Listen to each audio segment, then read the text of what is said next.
Accueillir l'inacceptable, la voix du cœur, la voix du centre. Posture du cœur dans l'accompagnement et dans le rôle de facilitateur de constellation familiale. Dans l'accompagnement constellation familiale, nous sommes témoins des plus grands drames familiaux. Dans cet espace, une posture intérieure est pour moi essentielle, celle du centre-cœur. Cet espace d'accueil me permet d'être témoin d'histoires profondes, parfois lourdes, parfois bouleversantes, sans me perdre, sans être emportée. C'est cette voie que j'aimerais partager maintenant avec toi. Un chemin vers l'accueil de la vie dans toutes ses nuances.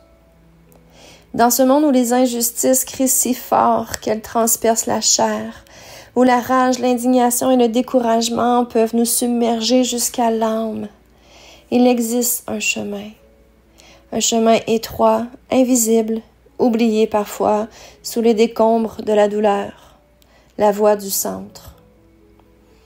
La voie du centre, c'est celle du cœur. Non pas ce cœur sentimental ou blessé, mais cet espace vaste, intemporel, inviolable, capable d'accueillir l'inacceptable. Dans cet espace, il est possible de tout laisser exister.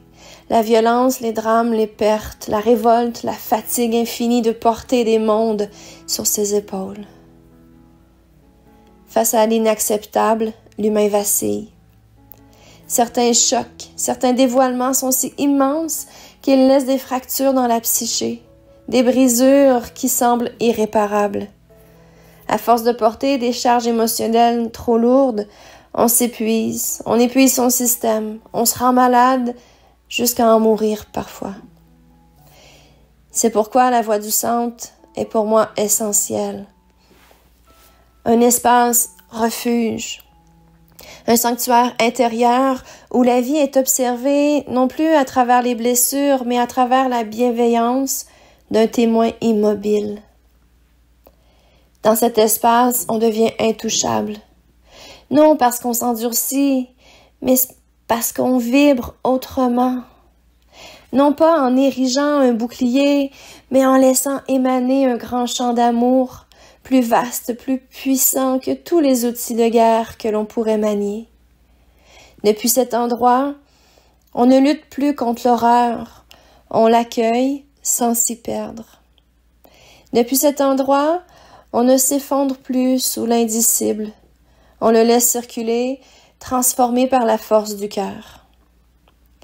C'est pas un chemin linéaire. Il demande du courage, de la ténacité, parfois marcher à contre-courant, avancer malgré la tempête et revenir encore et encore à ce centre. Un peu comme un entraînement sacré. Chaque retour renforce la capacité d'aimer au-delà de l'insupportable, de rester vivant au cœur du chaos. Dans ce centre-cœur, les liens d'attachement malsains se dénouent. Les ficelles de la souffrance se relâchent. Le poids du monde se remet entre les mains de la vie, là où il a toujours appartenu. Il devient clair alors que c'est pas par la force humaine que l'on transforme les engrenages de la terre, mais bien par le simple fait d'habiter ce champ d'amour, ce rayonnement invisible capable de rappeler la vie à la vie. Y retourner, même lorsque tout semble obscur, même lorsque tout en soi veut abandonner, devient un acte de fidélité à son âme. Et lorsqu'on y parvient, même un instant, c'est comme renaître. C'est comme retrouver son espoir, son courage, sa joie, son désir de vivre. Le centre n'efface pas l'horreur du monde. Il la traverse, il la transmute.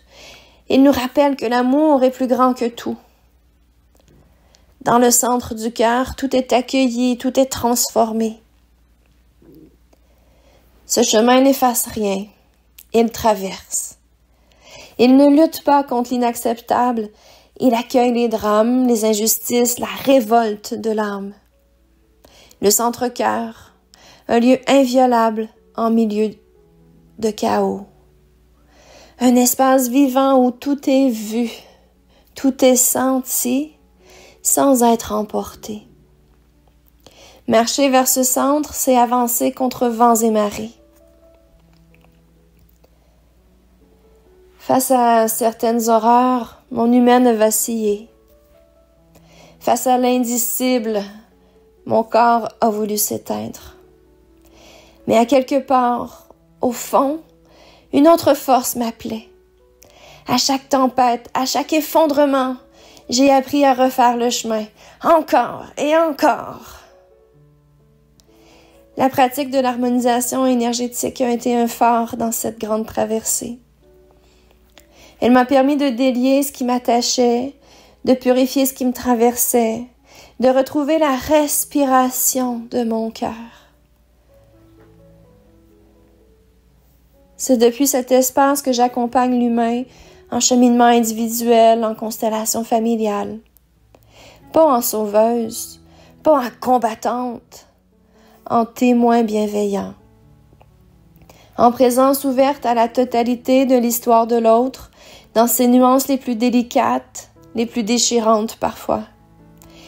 Dire oui à la vie, c'est pas une décision mentale. C'est un mouvement intérieur, fragile et immense à la fois. C'est un chemin qui est parfois rude, mais un chemin qui est possible. Je sais, aujourd'hui, dans la mémoire de mes cellules, que cet espace existe et qu'il est toujours possible d'y revenir. Un pas à la fois, un souffle à la fois, un oui à la fois.